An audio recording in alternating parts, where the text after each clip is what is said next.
గాంధీ భవన్లో ఉన్నాం మనం ఈరోజు. సుష్మిత ఏదైతే చేసినటువంటి వ్యాఖ్యలు తీవ్ర దుమారం రేగుతున్నాయి ఈ కాంగ్రెస్ వర్గంలో. ఇదే అంశం పైన గాంధీ భవన్లో ఆ వ్యాఖ్యలను తీవ్రంగా ఖండిస్తూ ప్రెస్ మీట్ పెట్టడం జరిగింది. సార్ మాట్లాడించే ప్రయత్నం చేద్దాం. మనతో పాటు వాటర్ కార్పొరేషన్ చైర్పర్సన్ రేణుక గారు ఉన్నారు. మేడం చెప్పండి, ఏ విధంగా చూస్తారు, ఏం చెప్తారు? ఏం లేదు, ఆమెకు ఏదో మినిస్టర్ బిడ్డను కాబట్టి నేను ఏది మాట్లాడినా ఛానళ్ళన్నీ నా వైపే చూస్తాయని బీఆర్ఎస్ టీఆర్ఎస్లతోటి కుమ్మక్కయ్యి ఆమె పోదలుచుకుంటే గమ్మున పోయి పార్టీలో నాకు ఇష్టం లేదమ్మా, నేను ఇంట్లో ఉండలేను, పోయి బీఆర్ఎస్ తరఫున నేను ఎమ్మెల్యే పోటీ చేస్తాను ఊకే చెప్పుకుంటే అయిపోతుంది. కానీ మా పార్టీ, మా సీఎం గారిని కాంగ్రెస్ పార్టీని విమర్శించాకు ఆమెకి ఎక్కడిది? నువ్వేమన్నా సొంత పార్టీలో ఉన్నావా? మీ కాంగ్రెస్ పార్టీ లేకపోతే మీ అమ్మ మినిస్టర్ ఎట్లావు? నీ మాటకి ఇవాళ ఇంత విలువ వచ్చి ఇంతమంది ఛానళ్ళు మమ్మల్ని ఎందుకు క్వశ్చన్ చేస్తారు? అంతే కదా. ఈ గొడవ అంతటికి కారణం పరకాల పర్యటనలో భాగంగా ముఖ్యమంత్రి రేవంత్ రెడ్డి పెట్టిండు అని అంటే ఏం చెప్తారు? సీఎం గారు ఎక్కడ ఏ కాన్స్టెన్సీకి వెళ్ళినా కానీ ఆ కాన్స్టెన్సీలో అక్కడ ఉన్న సందర్భాన్ని బట్టి ఆ ఎమ్మెల్యేకు సపోర్ట్ చేసి మాట్లాడడము అది వారు ఆలోచన. అంత ఇప్పుడు ఎమ్మెల్యే ఉన్నారు, ఇప్పుడు ఆ ఎమ్మెల్యేను కాదని వేరే వాళ్ళకి టికెట్ ఇస్తాను ఎట్లా అంటారండి? 2 సంవత్సరాలు ఇంకా పార్టీ అధికారంలోకి ఉంటుంది. ఏమన్నా నిన్ను ప్రకటించాలని ఏమన్నా రూల్ ఉందా? ఎందుకు నీకేమన్నా అంటే నువ్వు మినిస్టర్ బిడ్డవైతే నువ్వు ఏది మాట్లాడినా కరెక్ట్ అవుతుంది. నువ్వు ఎట్లా అనుకుంటావు? అదే సందర్భంలో అదే నిజమైతే మాట్లాడాల్సిన సందర్భం కూడా లేకుంటుండే కదా, అనాల్సిన అవసరం లేకుంటుండే కదా అని. సందర్భం అంటే వారు సీఎం గారు మరి ఆడ మాట్లాడుతూనే అంటారు. మరి సంగారెడ్డి పోయిన రోజు కూడా మరి జగ్గారెడ్డిని కూడా మీరు రాజకీయాలు ఉండనని అనొద్దు, మీకు ఏం పోస్ట్ ఇవ్వాలనో మీకు ఎట్లా చేయాలనో రాహుల్ గాంధీ గారు చూస్తారని మాట్లాడారు కదా. మరి అక్కడ కార్యకర్తలు ఎందుకు మాట్లాడలేదు అంటే మరి ఏమేమన్నా పైనుంచి ఊడిపడ్డదా? సీఎం గారిని క్వశ్చన్ చేసే హక్కు ఎవరికి లేదు. పార్టీ క్రమశిక్షణకు లోబడే సీఎం గారు ఏది మాట్లాడినా మాట్లాడతారు. ఆయనను క్వశ్చన్ చేయాల్సిన అవసరం మీరెవరండి? ఆమెకి ఏం హక్కు ఉంది? మా పార్టీ కార్యకర్తే కాదు, నువ్వు మినిస్టర్ బిడ్డవు అనేది ఒక కార్డు తప్పిస్తే నువ్వు కనీసం ఆఫ్టర్ ఆల్ గాంధీ భవన్ మెట్టు కూడా ఇంతవరకు ఎక్కినట్టు నేనైతే ఇంతవరకు 20 సంవత్సరాలు. ఒకవైపు సభ్యత్వం కూడా లేదు సుష్మిత గారికి, ఆ సభ్యత్వం కూడా లేదు. ఆ సభ్యత్వం లేని సుష్మిత గారి గురించి మీరు కార్పొరేషన్ చైర్పర్సన్ అయ్యి ఉండి స్పందిస్తున్నారు. దీని ఇది ఏంటంటే మా పార్టీలో ఉన్న మా కర్మ ఇది. మేము కార్పొరేషన్ చైర్మన్గా మాట్లాడుతున్నా, ప్లస్ ఒక కాంగ్రెస్ పార్టీ కార్యకర్తగా ఎవరైనా సరే పార్టీ లైన్ దాటవద్దు. పార్టీ క్రమశిక్షణ కమిటీ చైర్మన్ గారు మల్లు రవి గారిని, మా పిసిసి ప్రెసిడెంట్ మహేష్ అన్న గారిని నేను కోరుతా ఉన్నాను, అన్న ఇలాంటి వాళ్ళను మనం ఉపేక్షిస్తే రాబోయే రోజులలో ఇలాంటి వాళ్ళు ఇంకా పుట్టగొడుగులాగా పెరుగుతూనే ఉంటారు. ఇలాంటి వారి మీద కఠిన చర్య తీసుకోవాలని నేను కోరుతా ఉన్నాను. ఒకవైపు బీసీ కార్డు కూడా తీసుకొస్తూ 1,00,000 ఇందిరమ్మ ఇండ్లు పంపిణీలో భాగంగా హైదరాబాద్ మహానగరంలో చేసినటువంటి ఆ హోర్డింగ్స్, ఆ ఫ్లెక్సీ, ఆ ప్రచారంలో భాగంగా చేసినటువంటి వాటిపైన కేవలం పొంగిరెడ్డి శ్రీనివాసరెడ్డి, రేవంత్ రెడ్డి గారి ఫోటోలు మాత్రమే పెట్టారు. హైదరాబాద్ ఇన్ఛార్జ్ మంత్రి మర్చిపోయారు, వారి ఫోటో కూడా పెట్టలేదని చెప్పేసి బీసీ కార్డు కూడా తీసుకొస్తున్నారు. దీనికి ఏం చెప్తారు? బీసీలకు కాంగ్రెస్ పార్టీ చేసిన పదవులు ఇవ్వడమే కాదు, వాక్ స్వాతంత్రం కూడా కాంగ్రెస్ పార్టీలోనే ఉంది. ఒక బీఆర్ఎస్లో లేదు, ఒక బీజేపీలో లేదు. సరే ఆ సందర్భం ఆ టైంకి ఒకవేళ మర్చిపోయి ఉండొచ్చుగాక, దానికే నువ్వు తప్పు పట్టాల్సిన అవసరం లేదు. నువ్వు పార్టీ కార్యకర్తవే కాదు, నువ్వెవరమ్మా మమ్మల్ని క్వశ్చన్ చేయడానికి? ఎందుకు నీకు అవసరం ఏముంది?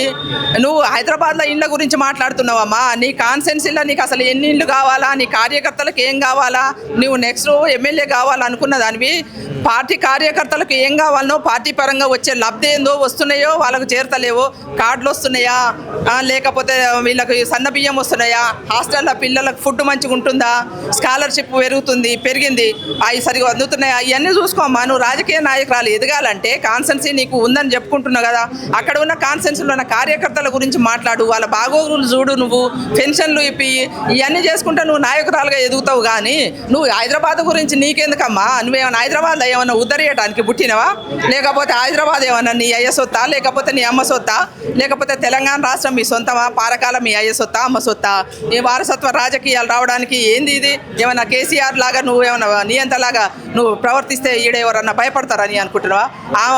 మా బ్లాక్మెయిల్ రాజకీయాలకు ఎవ్వరు భయపడరు ఈడ. ఓకే, ముఖ్యమంత్రి రేవంత్ రెడ్డి మాకు హామీ ఇచ్చారు కాబట్టి, మా నాన్నకు ఎమ్మెల్సీ ఇస్తా అన్నారు కాబట్టి, పరకాల మీద మేము ఆశ పెంచుకున్నాం కాబట్టి మేము అడుగుతున్నాము. 2.5 ఏళ్లకు ముందే మాట్లాడాల్సిన అవసరం లేదు కదా, ఇప్పుడే చేయాల్సిన అవసరం ఏముందని కూడా మాట ఇవ్వడము అంటే తెలంగాణ రాష్ట్రం మొత్తం కూడా రేవంత్ రెడ్డి గారు పాదయాత్ర చేసి ఆయన ఎంట బట్టన్న ఎంట లక్షల మంది మేము పాదయాత్ర చేసి ఉందామండి. ఒక్క పారకాల మొత్తము కొండా మురళి గారు చెప్పి సురేఖ గారు మొత్తము తెలంగాణ రాష్ట్రం మొత్తం గెలిపియలేదు కదా. ఓన్లీ ఒక కాన్సెన్సీకి పరిమితం. మీరు అన్నీ ఎట్లా మాట్లాడతారు? మాట ఇచ్చిరంటే అవును, అక్కడ ఉన్న పరిస్థితుల బట్టి అప్పుడున్న సందర్భాన్ని బట్టి మాట ఇచ్చి ఉండొచ్చు. ఇచ్చినంత మాత్రాన ఒక్కొక్క ఇంట్లో 2-3 పోస్టులు మరి ఎమ్మెల్యేలు ఎమ్మెల్సీలు ఇచ్చుకుంటూ పోతే మరి పార్టీ పనిచేసిన లక్షల మంది కార్యకర్తలకు ఎట్లా న్యాయం చేసినట్టు అవుతుంది? నీ ఒక్కరికి న్యాయం చేస్తే నీకు ఎమ్మెల్యే టికెట్ ఇచ్చి మీ నాన్నకి ఎమ్మెల్సీ ఇస్తే సామాజిక న్యాయం బీసీలకు చేసినట్ట. మరి మాలాంటి వాళ్ళందరూ ఎక్కడ పోవాలా? మరి మేము కూడా పార్టీ పనిచేసినాం. లక్షల మంది ఉన్నారు నాలాంటి వాళ్ళు. మరి వాళ్ళకందరికి న్యాయం జరగద్దా? మరి అందరి గురించి ఎందుకు మాట్లాడాను? నీ సొంత ఫ్యామిలీ గురించి ఎందుకు మాట్లాడుతున్నావు?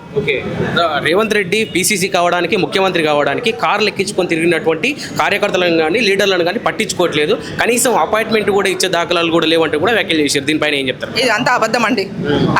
ఆమె నోటితోటి బీఆర్ఎస్ వాళ్ళు బీజేపీ వాళ్ళు కుమ్మక్కయ్యి ఆమెతో మాట్లాడిస్తున్నారు ఈ మాట. రేవంత్ రెడ్డి గారు పార్టీ అధికారంలోకి రావడానికి ఎంత కష్టపడ్డారో ప్రత్యక్షంగా మేము చూసినామండి. మాకు తెలుసు. ఇంతకుముందు బీఆర్ఎస్ అధికారంలో 10 ఏళ్ళు ఉంటే ముఖ్యమంత్రి ఒక్కనాడన్నా నెలకొకనాడన్నా బయటకు వచ్చి ఏమన్నా ప్రోగ్రాంలు చేసేదా? పోనీ కనీసం మినిస్టర్లన్నా కలిసేదా? ఎమ్మెల్యేని వదిలిపెట్టు, మామూలు కార్యకర్తలను వదిలిపెట్టు, మినిస్టర్లకే టైం ఇవ్వకపోయేది. ఆనాడు ఎందుకు మాట్లాడలేదు నువ్వు? బీఆర్ఎస్ మీద మాట్లాడినావా ఏనాడన్నా? ఇవాళ మా సొంత పార్టీ మీద మాట్లాడడానికి కార్లలో ఎవరిని ఎప్పుడు ఎక్కించుకోపోవాలనో, ఎవరితోటి ఏం మాట్లాడాలనో మా రేవంత్ అన్నకు బాగా తెలుసు, మహేష్ అన్నకు బాగా తెలుసు, బట్ అన్నకు తెలుసు. ఆ విషయం నువ్వు మాట్లాడే స్థాయి నీది కానే కాదు. నువ్వు కేవలం కార్యకర్తవు కూడా కాదు.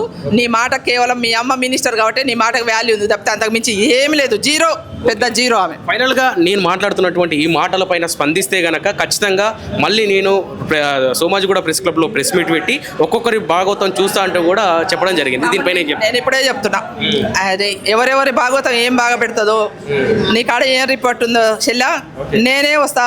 టైం నువ్వు చెప్తావా నేను చెప్పనా? లేకపోతే మీరే ఇప్పుడు మాట్లాడండి. ఫోన్ నెంబర్ ఉంటే ఇప్పుడే పోదాం, మరి చక్కగా ఆడికి పోదాం, ఆడనే మాట్లాడదాం. ఇదంతా ముసుగులో గుద్దులాట ఎందుకు? బ్లాక్మెయిల్ రాజకీయాలు ఎందుకు? ఏమున్నాయో చూపెట్టు. నేను వస్తా అంటున్నా కదా. నేను కార్పొరేషన్ చైర్మన్, పార్టీ కార్యకర్తను. నా స్థాయి చాలు. నువ్వు ముఖ్యమంత్రి స్థాయి ఇంకా వేరే ఊహించుకోకు. ఆమె ఏదో కొండంత ఊహించుకొని చాలా ఫీల్ అవుతుంది కానీ ఆ స్థాయి కాదు, చాలా తక్కువ. ఆమె జీరో. అది గుర్తుపెట్టుకొని మాట్లాడాలని కోరుతావు. ఫైనల్గా కొండా ఫ్యామిలీకి ఏం చెప్పదలుచుకుంటారు చెప్పండి. ఏం చెప్తలేను.